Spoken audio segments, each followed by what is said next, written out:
Kini ang sugilano ni Ramon, usa ka maisugon nga batang lalaki nga nagpuyo sa usa ka baryo ug nakakaton og pagrespeto sa kinaiyahan, sa katigulangan ug sa mga espiritu nga nagabantay kanato bisan dili nato kini makita.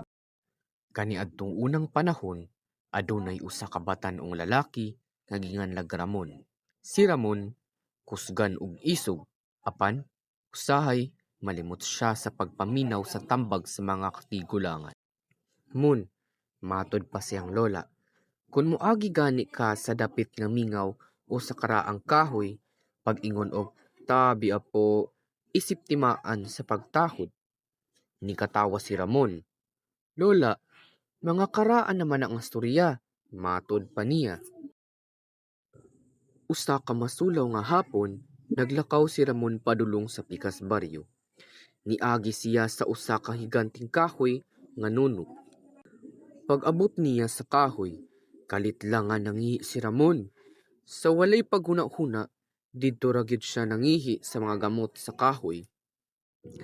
Nagpadayon si Ramon sa paglakaw, samtang nagpanaghoy sa usa ka malipayong tono. Apan ni adtong gabihuna, adunay katingad-an nga nahitabo. Nisakit ang iyang lawas ug naglain ang iyang paminaw tungod sa hilanat. Gisusi kini sa usa ka doktor ug miingon, himsog man ka Ramon, wala man kay sakit. Gipatawag sa lola ni Ramon ang usa ka mananambal. Ang mananambal miingon, Ramon, nasuko nimo ang agta nga nagpuyo sa kahoy. Kinahanglan ka mangayo og pasaylo. Pagkasunod nga adlaw, nibalik si Ramon sa dakong kahoy. Nagdala siya og halad. Tabi apo, palihog pasaylo ako, matod pa ni Ramon, samtang nagyuko sa kahoy. Sa kalit lang, nahuwasan si Ramon. Wala na siya magsakit ug nawala ang iyang mga pamaol.